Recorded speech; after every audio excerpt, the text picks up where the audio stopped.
This is Anthony with MakeWeirdMusic.com, and I am here with Jan Zehrfeld from Panzerballett.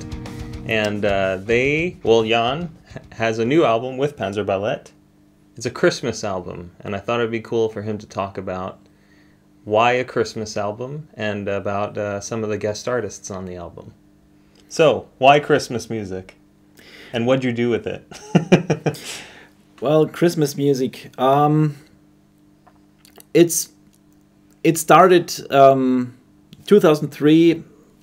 I got a new computer. I started recording guitars, and I started recording just for fun a Christmas song for my friends and contacts. And it was nothing special yet. It was just like 3 voices of guitar, some Freddie, some Brian May style thing, and it got good responses. So I chose to do another one the year after.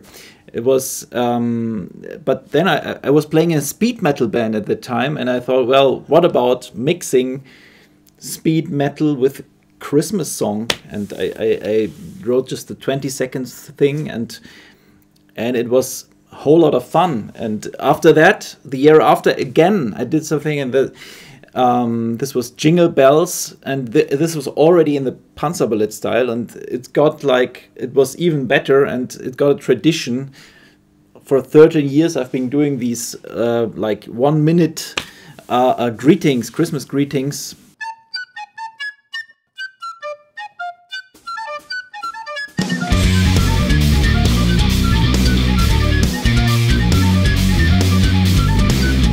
Oh, the weather outside is frightful, but the fire is so delightful. And since we've no place to go, let it snow, let it snow, let it snow. I'm dreaming of a white Christmas, just like the ones I used to know, where the trees are full of children and sun to hear sleigh bells in the snow. Rudolph, Rudolph, Rudolph, Rudolph, Rudolph, Rudolph. Rudolph the red-nosed reindeer had a very shiny nose, and if you ever saw him, you would even say it glows. Rudolph, Rudolph, Rudolph, Rudolph, Rudolph, Rudolph, Rudolph the red-nosed reindeer.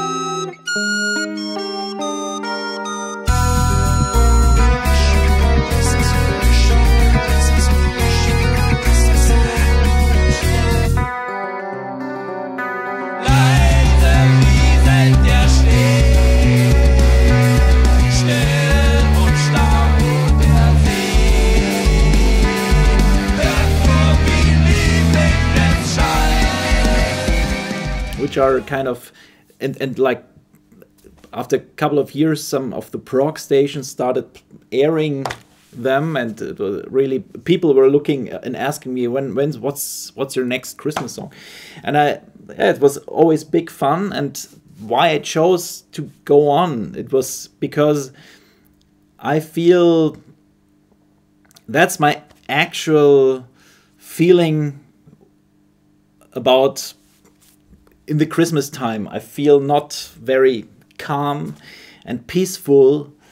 The message that I get from the Christmas time is a different one. It just reflects my inner world better, to channel aggression, to channel the aggression in the traffic that happens, to channel the aggression in the shopping malls and everything. Everyone needs a present. Has to be. It's like forced joy, forced cheerfulness, forced happiness. I don't like it. It just makes me angry, and I think it's like I like the contrast. The reason why I make music is to channel aggression, and one of the main reasons. And all the ingredients I use for making this music are like the absolute opposite of the ingredients that are used in Christmas music. And I think this contrast is very exciting and fun to do. You've got some special guests on the album. Yeah. Who'd you find, and why'd you bring them aboard? So first and foremost of all, Mattias Eklundh from Göteborg. The crazy Swede freak. I sing a very strange, hedonistic pagan version of White Christmas and Rudolph, the red-nosed reindeer. And to this very day, Rudolph is scaring the shit out of me. Rudolph the red-nosed reindeer had a very shiny nose, and if you ever saw it, you would even say it glows. Rudolph the red-nosed reindeer. Rudolph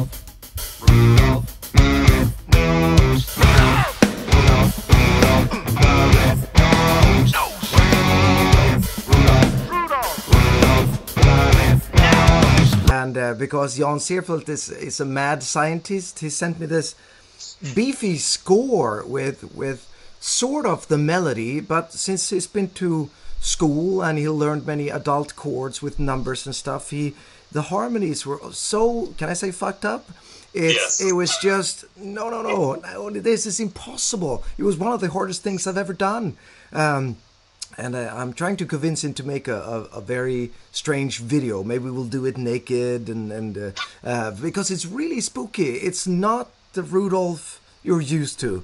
It's really weird, really weird. Make weird music. Well, that's Jan Zehrfeld for you. Did you do did you scream Rudolph in the background?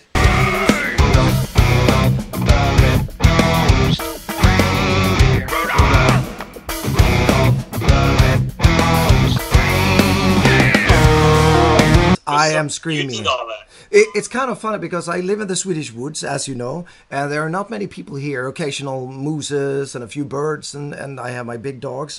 But I have a great neighbor, not super far, and he was up in the middle of the night working with his car. And I was late, as I'm always late when it comes to guest appearances. I wait until the very last minute. And he would hear me talk the other day. Are you okay? Because around 1, 2-ish, I could hear you scream, Rudolph! And red-nosed! Stuff. What was going on? Complete silence, and then just outbursts of this insanity. So that was kind of fun. I said, yeah, I was working on a Christmas album with some German friends, So we needed that screaming, Rudolph screaming. But it's not every day you scream red-nosed, Blood is coming out of your mouth and red. I think I have the score somewhere. Give me a second. Okay. Oh, yeah. Yeah. So here is, do you see this? This is. I see a little bit, yeah. Yeah, this is the vocal parts of Rudolph. And this is not This is not kid stuff. Jan sent me some early mixes, and every time I listen to Rudolph, I laugh so hard just at those screams just in the background. It's so passionate, Yes. I love Christmas music. I really do. I adore it. I love Christmas as well. I always take December completely off, and I have a little glass of fine cognac, and I listen to Dean Martin, and I decorate the Christmas tree. I decorate the Christmas tree. I have a 10-year-old. He can put up the Gene Simmons decoration and stuff like that, but my wife doesn't touch it. It takes me forever. I light a fire in our lovely living room, and I listen to Dean, and I really work it, I'm super picky. It's insane. I don't know. There are a few things I wonder about myself. Why do I like decorating the Christmas tree? And why do I like playing Doom so much? It's weird. It's 10 years of therapy could maybe, I don't know. You are also contributing guitar, right? I am, yes. On which song? Both. I sing both White Christmas and Rudolph the Red-Nosed Reindeer, and I also do some lead work. They cut all. I think there are 3 solos in White Christmas for the video. They wanted to make it commercial, so they took that out. But on the album, there's a lot of widdly, and again, it's over adult chords, so I had to get my shit together. Every time you play with Panzerballett, you have to take a deep breath and read music and what is this? You know, what's this harmony and so on. But I love them. I think they're really, really, really wonderful. They are, you know, the Spike Jones of this century in a way. You know, it's musical murder.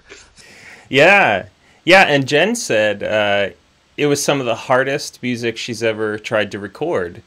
And I actually spent some time with Jan this summer, and he was having a hard time playing through it. So that was actually comforting. I saw the video. I saw the video that you edited together. I laughed.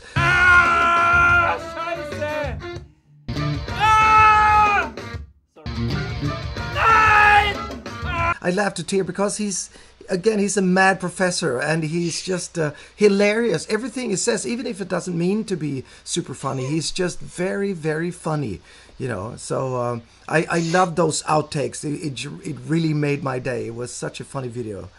Awesome. So what are some of your favorite moments of what you recorded on this, and what do you think people are going to get out of it? Oh, that's a tricky question.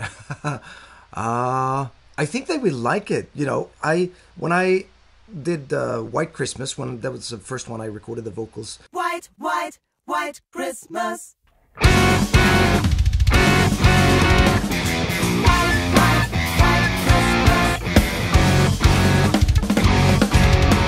I'm dreaming of a white Christmas, just like the ones I used to know, where the treetops glisten and children listen to hear sleigh bells in the snow. I'm dreaming of a white Christmas, with every Christmas card I write. May your days be merry and bright, and may all Christmases be white. I tried to be funny. It was not funny. I tried to, you know, overdo it. And then I said, well, I actually like this music. I like Christmas music. Sing it in the most honest way you can, you know, and really try to be a heavy metal crooner kind of guy. And then it clicked. Then it worked, you know. So it's funny stuff, but it's also dead serious in many ways. You do not kid around, you know. Where is one? I tried to find the da. It's really, really hard. So I slapped my Indian conical to really, where am I in this fucking music, you know? So it's you have to do it, and you have to play it like you mean it, and then it becomes funny. Don't joke around, because then it's turning it out stupid, I think, you know. So I love doing it, but I was always late, and I sent it off to Janis. I don't know if this is just utter crap or if it's good, and he loved it, you know. So he's such a gentle guy. So Who's already been a guest on Thank Goodness, and I've been in contact with him since 2010.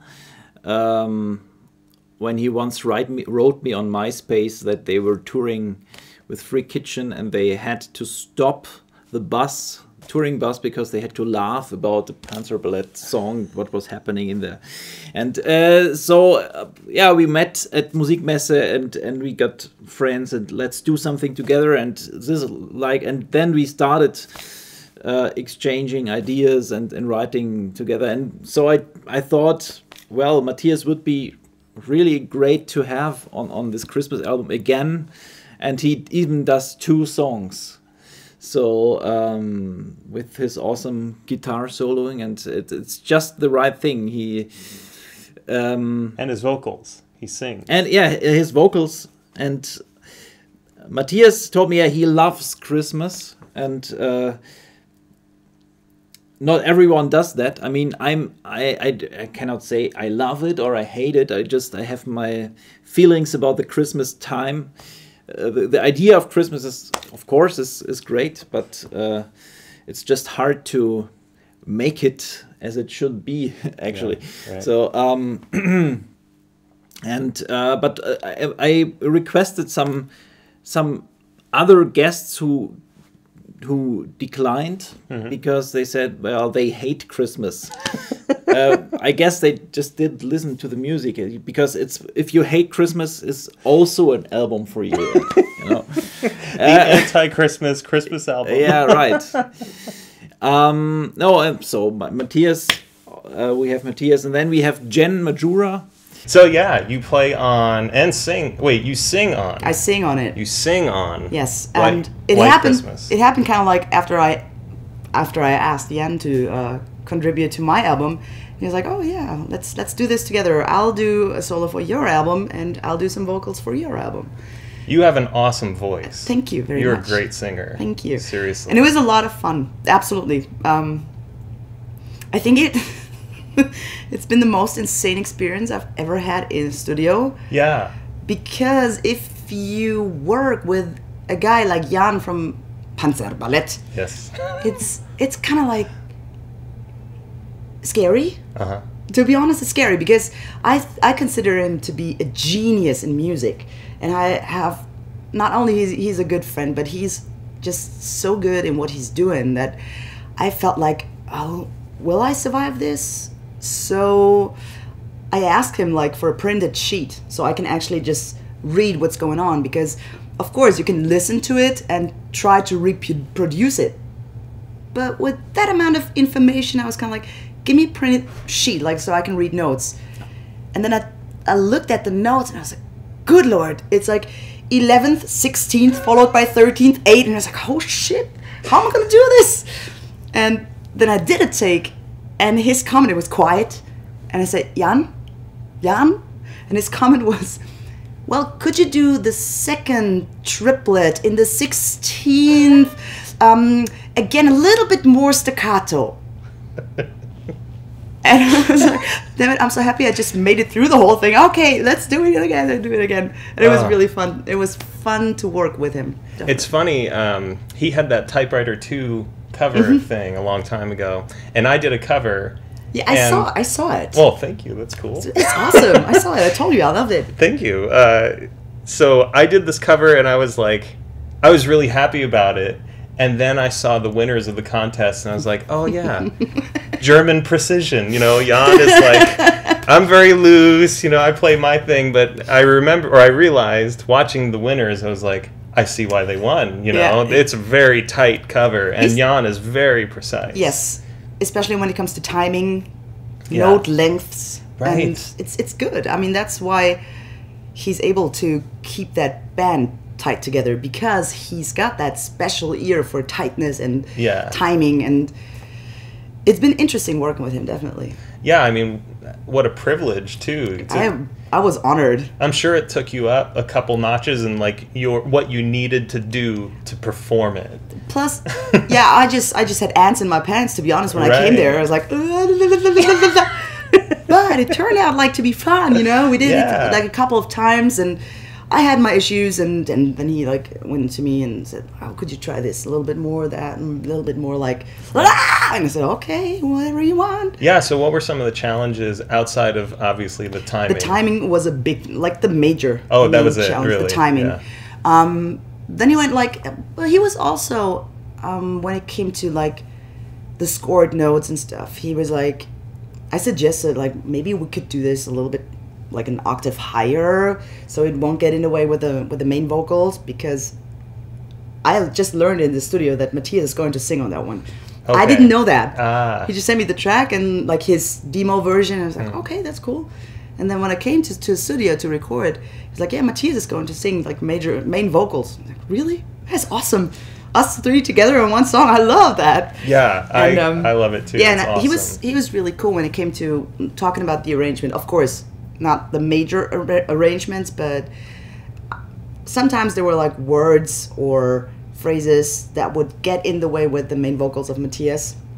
So I kind of suggested, like, could we do this an octave higher? Or he was kind of inspired and went to me like, hey, could you try this and do a second line? And we changed some words a little bit. It was just a very cool working together. I really had a good time. It was interesting to see how Jan is working. And I learned a lot that day, really. And there's a lot of stacking of what you're doing. No, not at all. How many vocal parts did you sing at one time? Like 3? I think the most, it sounds massive, but it's the max of 3 different lines. It's really complex. It's not, yeah, but that is the way Jan wrote the whole thing. I know. Right? So it sort of starts odd against the main vocals, and in the end it merges together and ends up in one. And that is just like a phenomenal way of writing in a timing wise thing. If you take a look at it, how he thinks about it, like how he starts completely different until the whole thing merges together and ends up on the one. That is really, it was beautiful to see. How did you get connected with him? I expected you to ask that question. I have no clue. I thought about it earlier today, but I don't know. I think I was at the free guitar camp in Sweden with Mattias, and I think we talked about Jan. And then I saw your interview of Mattias when I love what he said there. He was like, Jan is exploring the depth of madness. I love that so much. So I think I just wrote him on Facebook or something. Oh, so it's recent. It's like 2 years, 2-3 years, something like that. Wow. Yeah. I thought you were old friends or No, something. we really became close friends ever since then, and it's nice, and we're in steady contact, and everything is cool. But Okay, yeah, because he speaks very highly of you. oh, thank you, Jan. Thank you. I know you're going to see this, so love it too. Thank you. Awesome. So, anything else about the recording experience? After I finished recording White Christmas, I went like to have a break and a coffee, and I came back to the studio. And I remember Jan was in there singing, I think we wish you a Merry Christmas. Oh, yeah. And he We wish you a Merry Christmas. We wish you a Merry Christmas. We wish you a Merry Christmas and a Happy New Year. And he was yelling too. He was like, ah, can't do this, it's too hard. And I love when people write music, like musicians write and are challenging themselves to get it out, what they hear inside of their ears and inside of their mind. And so Jan apparently wrote something that drove him nuts as well. And he was like, Jen, come here, sing that, I can't. It's like, okay.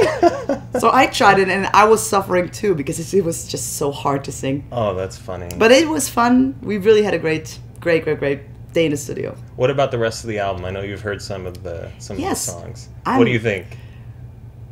It's craziness. It's like exploring the depth of madness. Yeah, absolutely. And I think it's a beautiful idea to put that Christmas album out there. Like, finally, I know it's been on his mind for quite some time, and it's a great idea. And the final result is technically, arrange-wise and musically, just for my understanding of music, beautiful. I really like the style of the music, the style of Panzerballett in general. Like, they started with the quintuplets and then turned into, well, where are we now? Like 7-tuplets or something? Yeah. I think they're starting in 9s now. Are we 9 now? Then Okay. I think there's some. I think he said there's 7s and possibly some 9s on this Christmas album. Yeah, sure. For those, twirling their mustache listening to the record. And she's a fan of this like wacky music and odd music also. She loves it, and she's singing like along with Mattias on a song on White Christmas actually. She does an awesome job. Yeah, exactly. So great. Yeah, because I didn't even know she was singing. She just one day she played something to me, and who's singing? Oh, okay, that's me doing some background vocals. And I thought, wow, okay, this could be a great fit, like male and female voice. Mattias and Jen together is like something I thought I could imagine well, and it fits well. It does, yeah. Yeah, so, and then we have Steffen Kummerer from Obscura. who's singing on Let It Snow. We needed some real death metal stuff, so.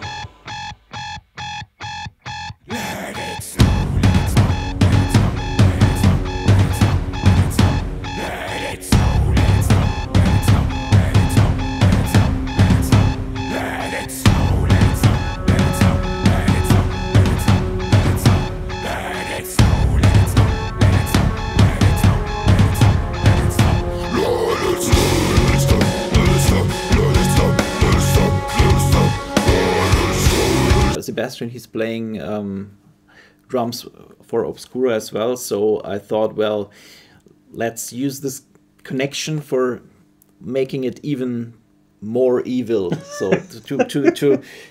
to express maximum evil with death metal vocals, really. And the album is called Christmas Death Jazz. So the death jazz, that's a kind of a running gag. When we started as a band, someone was like, we played a lot of jazz clubs, and some of the people who didn't know us and just walked inside the club. Hey, what Panzerballett? What are you guys? What style of music are you playing?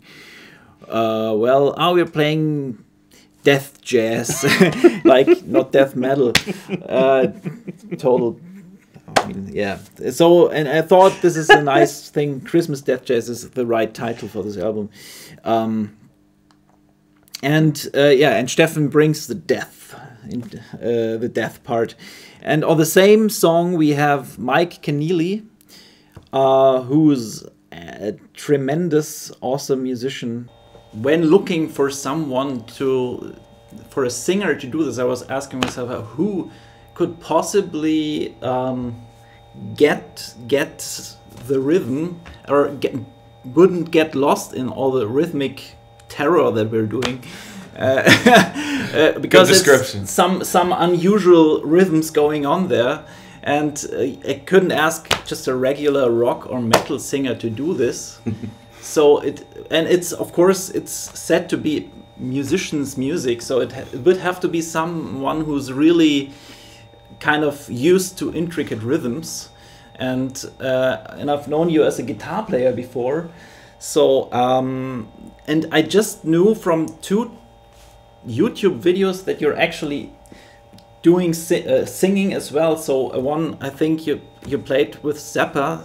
You're younger than now, wearing a hat, I think, and yep. And then something like this, right. Very fast. Right. And the other one is a video where you play something in the rain, but you played double as fast, which was right. slowed down then again. It was like a track a couple of years ago that came out recently. I'm Raining Here Inside. Right, yeah. Mm-hmm. Yeah.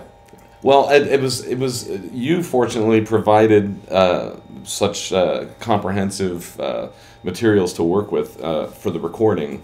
So he had instruments playing exactly what the vocal was needing to do, rhythmically and pitch wise. So I had the option of listening to these melodies, which it's identifiable as the melody from Let It Snow, which I love that song, by the way.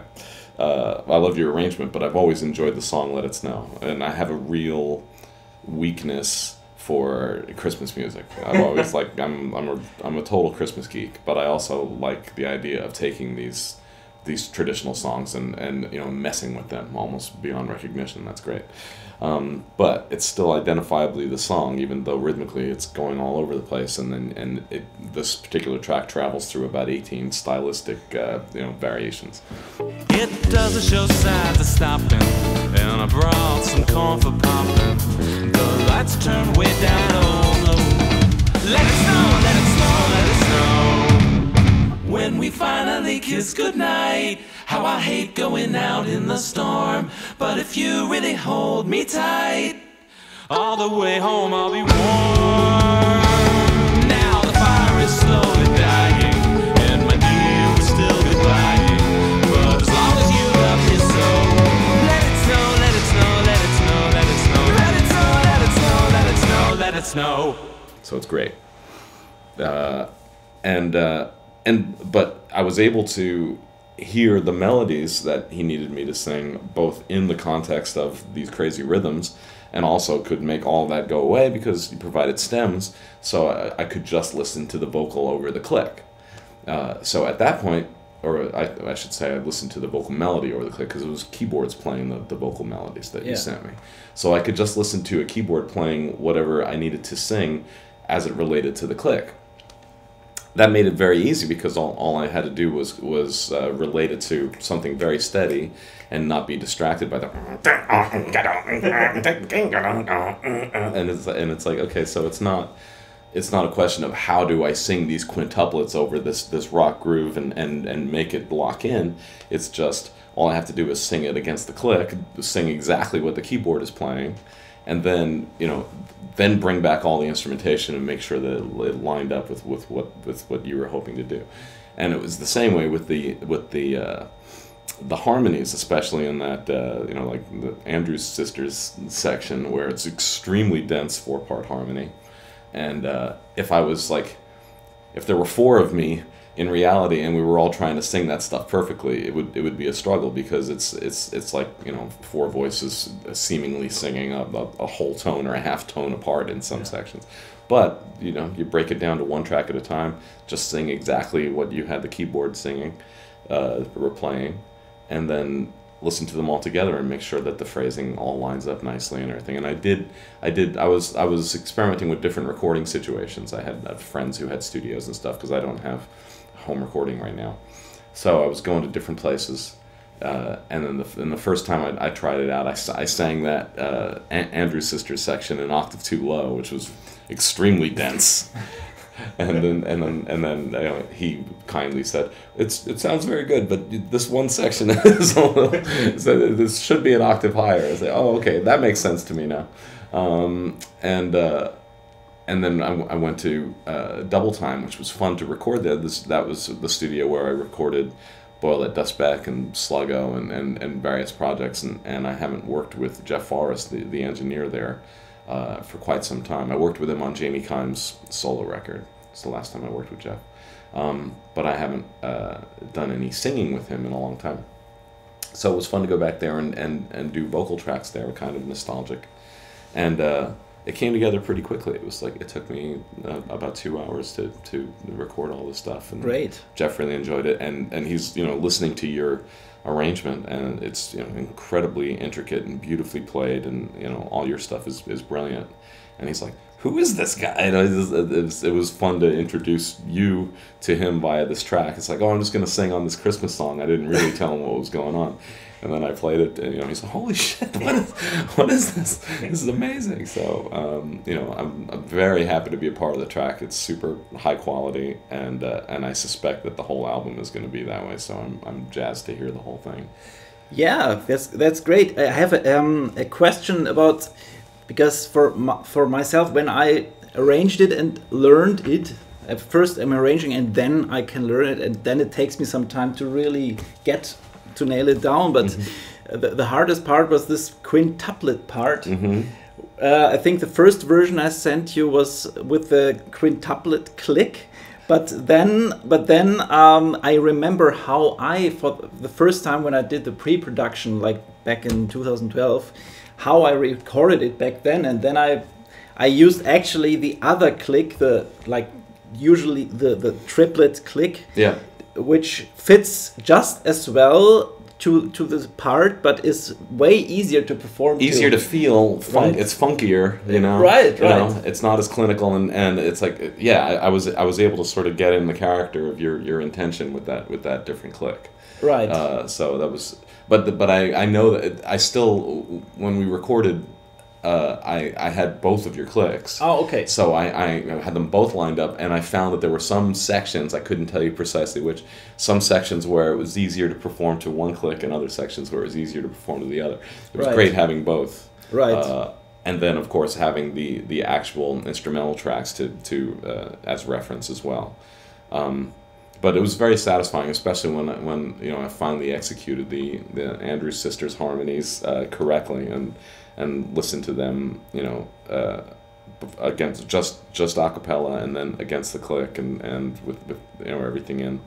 It's such a fun arrangement. It's really good. I think people are gonna get a huge kick out of it. Your voice sounded so good on that recording too. I'm glad to hear that, because it's like I tried various approaches, and I found that the best thing to do was just try to sing it as just straight as I could. I mean, there's a couple of moments that are attitudinal, but for the most part, I just want to execute this as cleanly as possible. Get the point across without trying to play a character. And I did consider doing the death growls at the end, but I thought it would be better to hand that off to a specialist. Right. I wasn't sure at the beginning. Well, about this last part. Not sure. Is this Mike's thing? I think maybe not. But, No, I think it's the right call. Orchestrationally, it makes more sense just in terms of the sound of the thing to have somebody who really knows what they're doing. Yeah, so what I love about your vocal performance on that song, it's clearly enthusiastic. Oh yeah. You sound like half your age too. You sound like you're 20 years old on it. That's interesting and delightful because, and I think some of that might have something to do with the setting, because I was working again with Jeff, with whom I worked on Hat and Dustbeck, 25 years ago. Right. And there is something I think that happened there that was a little bit of a time tunnel. That brought me back to who I was when I did that stuff. That's what I thought. It was so reminiscent of your Sluggo vocals. But like your new stuff, I love all of it, but it's clearly been an evolution. But when I heard that, I thought, wow, I haven't heard new Mike like that in quite some time. That's real interesting to hear, because I didn't dare breathe a word of that out loud, but I felt the same way when I heard it back. I said, I sound more like the way I did in the 90s. Right. So that was real interesting. So thanks for bringing that out. So I'm very happy to have him on this album, and then we have someone maybe not everyone knows, because he's mostly low in Bavaria. He's singing in the region of Regensburg and Landshut in Bavaria, but he's a great singer. I was looking for a singer for this German song Leise rieselt der Schnee, and I had trouble finding singers. I first thought, well, maybe some celebrity or something, and everyone declined, because I thought, well, it's something they cannot sing, or don't want to sing it, or just it takes them too long to learn, or they just don't get it. And I thought, well, I didn't know anyone, so I asked the producer, do you know any singer? We need now, like next week, we need something. And they said, oh yeah, he has a friend. He's a great singer. He lives kind of the next village, and this was Martin Strasser, and he sang really awesome on it. So like, I was just looking for awesome singing, and unfortunately, I didn't know him before, but there he is, and does a great job. Yeah, definitely. Martin Strasser. Cool. So, when does the album come out? I think it's the 24th of November. I'm not 100% sure about the date. It will be November for sure. End of November. End of November. All right, cool. Awesome. And where can people buy the album when it comes out? On the best thing they could do is to go to the website of Panzerballett, panzerballett.de, and order the album there. It's the best thing they could do. Or maybe even better, go to a show, but basically we play only in Germany. Maybe Switzerland, but only Germany. So very, very best thing they do, they come to a show and buy the album there. And the second best thing is go to the website. And then there's plenty of other possibilities to buy it. Awesome. And I want to say, if you're this far in the video, you got to buy this album. It is so freaking good. Seriously. It's incredible. It's a work of art. I enjoy Christmas like Mattias, and I enjoy this album. So it's an album for everyone. People who hate Christmas, people who love Christmas, people who get stressed out by Christmas. And for our fans, so I think the whole band is, we talked already about it. I guess probably it's the best Panzerballett album we Yeah. I think it's the best sounding album too. As well. Yeah. Yeah. Cool. All right. Thanks a lot, Jan. It's awesome. Can't wait for this album to come out. Thanks, Anthony. Yeah, sure.